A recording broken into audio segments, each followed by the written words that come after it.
তো ওর ব্যক্তিগত ব্যাপার। না না, আমি চাচ্ছি কেন সবাইকে শুধু এই কথা বলে গুলশান, যারাই সাক্ষাৎকার দিতেছে সবাই বলতেছে সবাইকে গুলশানের দাদু অফার করতেছে, কিন্তু আমাকে কেন গুলশানের দাদু অফার করে না? এই দুঃখে দুঃখে আমি শেষ। প্লিজ আপনারা যে যেখানে আছেন গুলশানের দাদুরা ওকে একটু অফার করেন, ঠিক আছে? আমি চলে যাব টুনটুনি আপু না। গুলশানের দাদুদের চা কফি খেয়ে আবার টুনটুনি আপু যদি 10 ভরি স্বর্ণ পায়, যদি 10 লাখ 5 লাখ 1 লক্ষ টাকা পায়, সামান্য এক কাপ চা খাবেই তো একটা টেবিলে বসে, তার বিনিময়ে যদি এত কিছু পায় তাহলে ক্ষতি কি? এইটাই হচ্ছে তার মূল লক্ষ্য।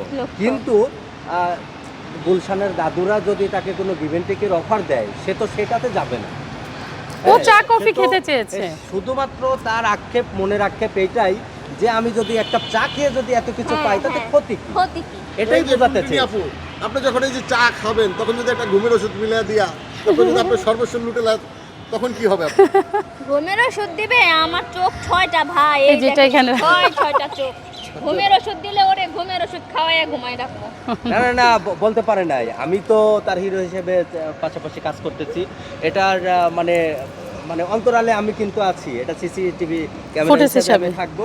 এটা আমি কিন্তু দেখবো যে কি হচ্ছে না হচ্ছে। হ্যাঁ, এটা সাংবাদিক হিসেবে আপনি পিছন পিছন থাকবেন, তাই তো? সাংবাদিক তার পিছনে থাকবে, কারণ টুনটুনি আপু কিন্তু ভাইরাল। তো সেই জায়গা থেকে সে কোথায় চা কফি খেতে যাচ্ছে অবশ্যই তার পিছনে 8টা-10টা সাংবাদিক থাকবে, এটা স্বাভাবিক। আর হিরো হিসেবে হয়তো যদি টুনটুনি বলে, এটা পাশাপাশি আমি একটু চোখে নজর রাখার চেষ্টা করব, কারণ আমার হিরোইন কোথায় যাচ্ছে, কি করতেছে, কোথায় চা খাচ্ছে। হ্যাঁ, ঠিকই বলেছেন। এটা হচ্ছে একটা ব্যাপার আছে। তো সেক্ষেত্রে টুনটুনি আপু কোনো জায়গায় নিজেকে যে দুর্বলভাবে প্রেজেন্ট করবে আমি মনে করি যে অবশ্যই না। এটা মিউজিক ভিডিওর কাজ করছি, ইভেন পাবনা টিভিতে যাবে, আর রূপামণি প্রোফাইলে মানে রূপামণি পেজে যাবে। সো আমার প্রিয় দর্শকরা এবং প্রবাসী ভাই ও বোনেরা আর হচ্ছে আমার প্রিয় দেশবাসী সবাই আমার এই হচ্ছে গান দেখতে পাবে, হচ্ছে ফেসবুক রিলসেও যাবে, আর হচ্ছে আপনার ইউটিউব চ্যানেলেও যাবে। ইউটিউব চ্যানেল হচ্ছে পাবনা টিভি চ্যানেলে যাবে। তার জন্য আমরা এই মিউজিক ভিডিওর কাজ আজকে করতেছি। আপনি যদি বলতেন আসলে আপনার পরিচয়টা দিয়ে। আমি টুনটুনি, সবাই আমাকে কম বেশি চিনে, আর আমার ফেসটা অনেকটাই পরিচিত হিরো আলম কাণ্ডে থেকে। তো আমার আসলে আর আলাদা করে বলার কিছু নাই, সবাই যেহেতু আমাকে চিনে।